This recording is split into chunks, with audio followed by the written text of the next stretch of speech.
right, everybody, welcome in. Buckle up, because today's deep dive is taking us off the beaten path a bit. We're diving headfirst into a world you don't usually see in this kind of format. Get ready for medical records, folks. And these aren't just any records, these are coming straight from one of our very own listeners. This is a pretty unique opportunity to really get our hands dirty, so to speak, in some real-world medical data, especially because we have such a long span of time to look at. We can really track things over time. I know, right? It's like we've stumbled upon a treasure chest of someone's medical history. Today, we're going to try and decode the health journey of, drumroll please, Terry L. Papineau, born September 11th, 1952. And we've got a whole stack of his blood work and EKG results going back more than a decade. We're talking CBC with autodifferential EKG12, led even some troponin I assay results. And I just want to remind everyone, while we're going to be taking a deep dive into these reports, we're not doctors, and this isn't a replacement for a real medical consultation. We're here to spot trends, figure out what these numbers might be telling us, and maybe uncover some interesting insights into Terry's health over the years. Exactly. No medical advice here, folks. Just a healthy dose of curiosity and data exploration. Let's kick things off with Terry's blood work. Specifically 12 reports of CBC with autodifferential, covering a span from 2009 to 2024. Now, what's great about these reports is they flag any values that are outside the normal range, so we can quickly see if something needs a closer look. Right, those flags are like little arrows pointing us to where the action is. They help us focus on what might be important without getting lost in the weeds. Like big neon signs flashing, look over here, look over here. All right, so let's zoom in on Terry's white blood cell count, the WBC. Now, for a good chunk of these earlier reports, his WBC looks pretty normal, hovering around that 6 to 10,000 UL range. But then, bam, May 2024 rolls around and his WBC count skyrockets to 13.39 UL. That's a pretty big jump. What could cause a spike like that? Well, generally, a high white blood cell count means your body's gearing up for a fight. It could be an infection, inflammation, maybe even a period of intense stress. Without knowing more about Terry's medical history or what was going on in his life back in May 2024, it's tough to say for sure. It does make you wonder, though, what was going on with Terry in May 2024? Was he battling a nasty cold, dealing with a super stressful event? It's like we've stumbled upon a mini mystery, trying to put the pieces together with only a few clues. It highlights just how important it is to look at these results in a bigger context. You have to consider what else is going on in a person's life, their health history. It's all connected. Absolutely. Okay, so we've got a potential mystery on our hands with that WBC spike. Now let's switch gears and check out Terry's red blood cell count, the RBC. Looking at these results over time, there seems to be a bit of a downward trend. It's not always a huge drop, but his RBC count dips below the normal range pretty consistently, especially in July 2023 when it hits 2.93 million UL. And if you're looking at that report, you'll notice his hemoglobin levels follow a similar pattern, also hitting a low point that same month, July 2023, alongside that low RBC count. So they seem connected, but why is that? Well, it makes sense if you think about what hemoglobin is. It's a protein that's packed inside those red blood cells, and its main job is to carry oxygen throughout your body. So if you've got fewer red blood cells, you're likely going to have lower hemoglobin levels too. They go hand in hand. Like a domino effect, one thing impacts the other. And with those consistently low RBC and hemoglobin levels, it makes me wonder, could this be a sign of anemia? That's definitely a possibility worth considering. Anemia can have a bunch of different causes, from not getting enough of certain nutrients in your diet to underlying medical conditions.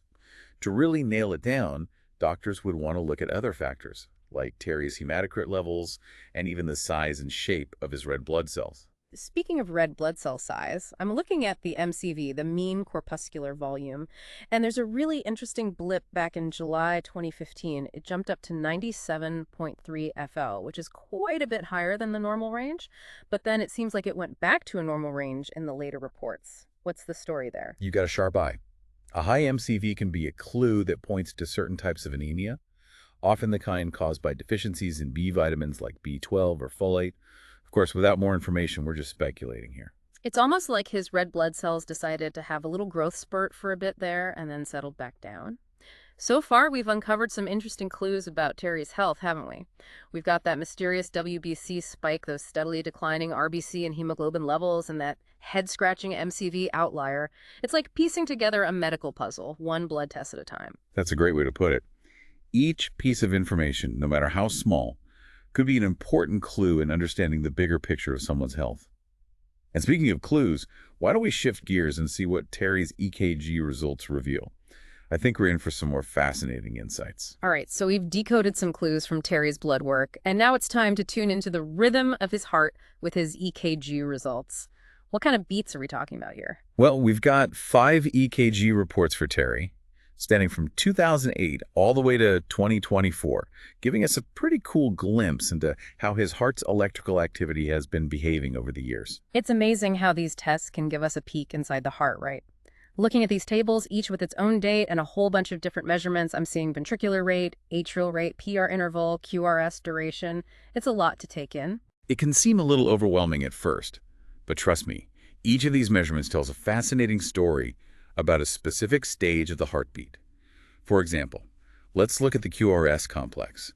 This part of the EKG represents that electrical impulse traveling through the ventricles, those main pumping chambers of the heart, which causes them to contract and push the blood out to the rest of the body. So it's like this perfectly timed dance with each measurement representing a different step or move. Precisely. And just like a dance instructor watching for any missteps or awkward transitions, we're examining these measurements for any signs of irregularities or potential red flags. And speaking of red flags, something in Terry's July 2023 EKG caught my eye.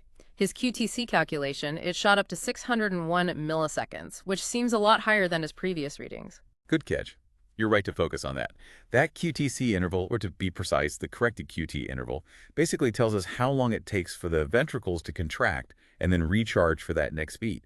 And when this interval gets longer than it should, even after adjusting for heart rate, it can bump up the risk of certain arrhythmias. Arrhythmias meaning an irregular heartbeat, right? So Yeah. does a longer QTC mean those electrical signals are taking a detour or hitting some roadblocks? Yeah, that's a good way to think about it.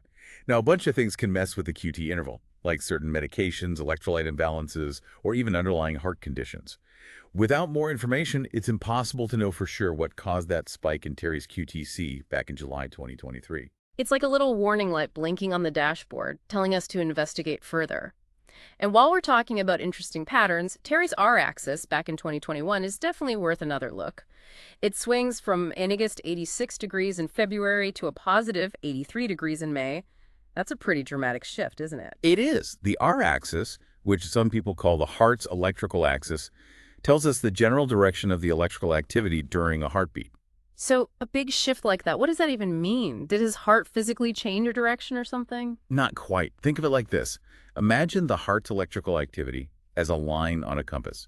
That swing from negative 86 to 83 degrees means that line made a huge turn, almost like it flipped directions.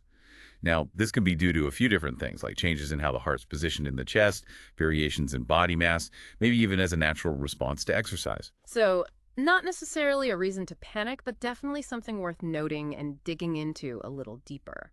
We've covered a lot of ground with Terry's blood work and EKG results, uncovering some intriguing patterns and areas where further investigation might be needed. But hold on to your hats, folks, because we're not done yet. There's one more piece of the puzzle to examine Terry's troponin levels. And let me tell you, this is where things get really interesting.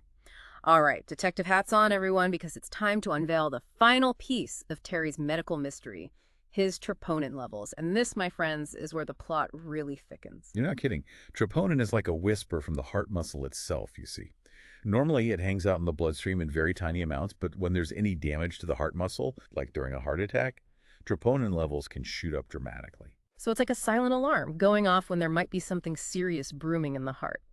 And remember how we were piecing together those curious findings in Terry's blood work and EKG, especially around that July 2023 timeframe? Well, get this. His troponin levels from that same period add a whole other layer of intrigue to the story. We've got 5 reports spanning from 2010 to 2024. And let me tell you, those reports are waving some pretty big red high flags, especially in July 2023. Those high flags definitely have our attention, and for good reason. If we zero in on July 14th, 2023, we see a massive spike in Terry's troponin I levels, hitting 0.888 ng/ml. That's a huge jump compared to his previous levels, which were mostly sitting pretty below 0.034 ng/ml. Wow, that's not just a blip, that's a full-blown siren. This big troponin I surge, coupled with everything else we've uncovered, paints a pretty concerning picture. Remember those steadily declining red blood cell and hemoglobin levels we talked about? And that fluctuating QTC interval on his EKG, it really makes you wonder, could all these clues be connected to some sort of cardiac event? It's definitely a strong possibility that warrants serious attention. Now, while we can't give any diagnoses here, remember, these findings clustered together like this strongly suggest that something significant could have been happening with Terry's heart health around July 2023. This is exactly why taking a deep dive like this is so important. By really digging into these medical measurements, looking for those subtle shifts and patterns over time, we gain a much deeper understanding, not just of the numbers themselves, but of the potential story they're telling us about a person's health. It really underscores how crucial proactive healthcare is. Regular checkups, keeping up with your blood work, and having open communication with your doctor, those things are key, folks. You want to catch potential issues early on when interventions can be the most effective. Couldn't agree more. Well, folks, we've journeyed through years of Terry's medical history, carefully piecing together clues from his blood work, EKGs, and those intriguing troponin levels. We've uncovered some fascinating patterns, raised some important questions, and hopefully sparked your curiosity about your own health journeys. Remember, knowledge is power, so never stop asking those insightful questions and exploring the world of data, especially when it comes to your own well-being. Until next time, keep those detective hats handy and happy exploring.